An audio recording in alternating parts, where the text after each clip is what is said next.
iPad Mini 6. This should have been a home run device for Apple, but somehow the iPad got lost along the way. I don't know if Apple forgot about it or neglected it, but there's a few things here that have me puzzled, and I'm wondering what happened. Stay tuned to the video.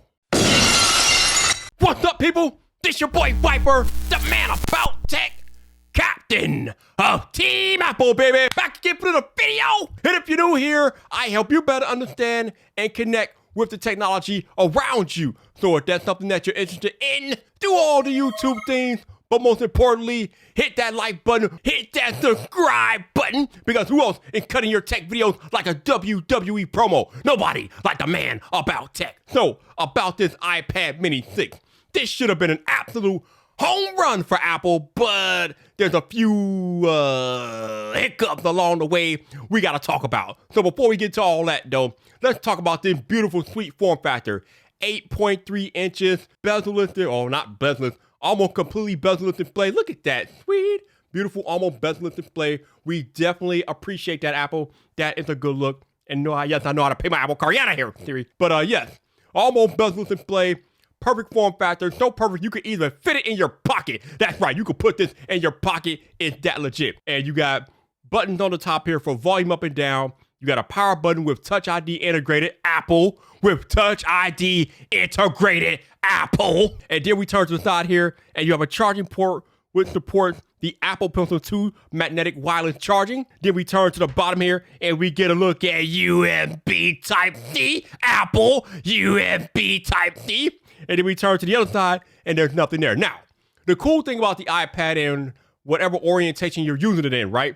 The volume button's lined up perfectly. So if I'm holding it in portrait orientation, the right volume button is volume up, the left volume button is volume down. But if I turn to landscape orientation, the one that's on top is volume up, the one on bottom is volume down. So I love the fact that no matter what orientation I hold this iPad in, the volume buttons line up perfectly. Bam, Apple, good look. In addition to supporting the Apple Pencil on the iPad Mini 6, we also have support for 5G, so you can get the Wi-Fi version or the 5G version. This supports Wi-Fi 6, so do with that information what you will. You got the A15 Bionic chip on board, Apple's current iPhone chip, so that's a good look as well. You got this display, which is cranking up at 500 nits of brightness, although definitely not the brightest. And speaking of this display, this is where I'm perplexed. Number one, this display quality is abysmal compared to the iPhones and the M1 iPad Pro. Now, to be clear, this is an LCD display. This is not an OLED display like the iPhones. The iPad that I have has a mini LED display, so that's a newer display technology. But this display, number one, is dim, but number two, the display quality itself is just not up to what we are accustomed to from Apple devices of current fervor. I don't know if Apple skipped out on the display as a result of a form factor, or I don't know why, but the display quality is not good. Even when you're like scrolling on the display, you get some type of jelly effect, which doesn't look very good to the eye. So this display quality definitely not the best that Apple can offer. But hey, for an iPad Mini form factor, and I think it starts with I think it starts at $500-$600, I believe, $700, I think. I guess it's one of the corners that they cut. Also, speaking of the display lacking, there is no 120 Hz ProMotion on here, so you won't find that like you find it on the other iPad Pros. So be aware of that when you are considering this iPad Mini. Now, the one thing this iPad Mini does do right is the speaker system. It has a stereo speaker system on it, and I'm going to pull up a random YouTube video, let you take a quick listen to it, and then you're going to tell me what you think in the comment below. We got my man Travis MCP. Let's see what Travis is talking about. A couple of weeks ago, I talked about why some of you were disappointed in the upcoming Galaxy S22 and S22 Ultra series of phones, and I'll leave a link for that in the description below. And interestingly, I figured that sentiment might have changed since then. I was kind of away this past week, hanging out with some tech YouTubers over in California, so I've been kind of out of the loop. So I decided to jump online and see what I saw. And wow, some of you are still really upset, and even more so, untrusting. You don't even trust Samsung anymore. Wow, Travis, wow. This is a problem Samsung needs to get their hands around, because this is kind of crazy. So yeah, speaker system, A1, we like that. Speaking of the iPad Mini, it does have a couple of cameras on deck. You got a front-facing camera on here, and you also have a rear-facing camera on there, as you can see right there. Both of them are 12 megapixels. Also, the front-facing camera on the iPad Mini supports Apple Sensor Stage, which can also be used in Zoom, which means the camera will track your movements in real time. So that's definitely legit. We like that. However, just note that this iPad mini does not have any portrait modes on any of the cameras. So if you want those portrait mode shots, nope, this is not the iPad for you. Which brings me to my issue with the iPad mini, iPad OS. Yes, I don't know what's going on, but let's start here at the widgets, right? So if we unlock this iPad and we look at this widget, what is going on here? Why is there all this space to the right of the iPad and the widget is all the way to the left? Apple, what is going on? Why is all this real estate not being used on this dedicated widget page? Hell, at the very least, the widget could be bigger.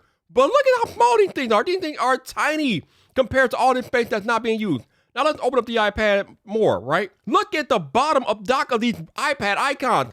My thumb covers like 5 icons, bro. Look at this.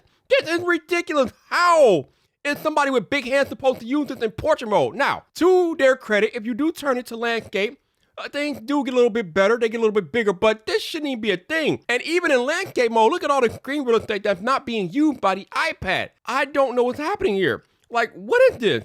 Turn back to portrait mode. All this extra screen that could be used to house other icons or just different functions entirely. And then, look, even the control center, all the way to the right. It could be smack dab in the middle, but for whatever reason, it's all the way to the right. I don't understand how Apple missed this badly with iPadOS, and Apple is one of the best software engineering companies out there as far as their OS. But it seems like they just didn't care with this iPad mini. This is like the redheaded stepchild of the Apple family, because these are things that we don't know Apple to usually miss. Let's talk about this scrolling real quick. So we can open up Twitter.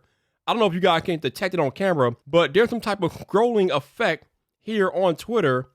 There's some type of jelly effect. It doesn't look very pleasing to the eye. I don't know what's going on here. Again, this does not have a 120 hertz display, but it's still rocking at 60 hertz, and Apple normally does 60 hertz very good, but there is some type of jelly effect going on here that is very just discerning, and again, very un-Apple-like. So I don't know what's going on there. Hopefully, Apple can do something with a software update to improve it, but it's been out a few months now, so I don't know.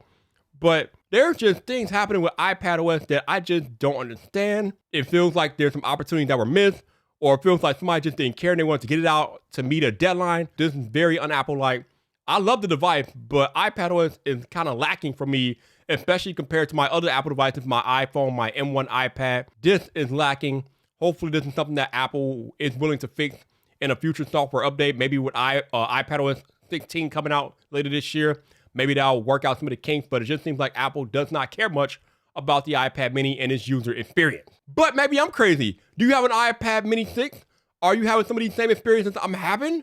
Or do you feel like the iPad mini is the best experience that you've had on an Apple tablet? Drop me a comment. Let me know how you feel, Vibe Nation. Also, stick around and watch another video. YouTube is going to suggest a video that they think is best for you. Bam! Right there. Check it out and come back for more.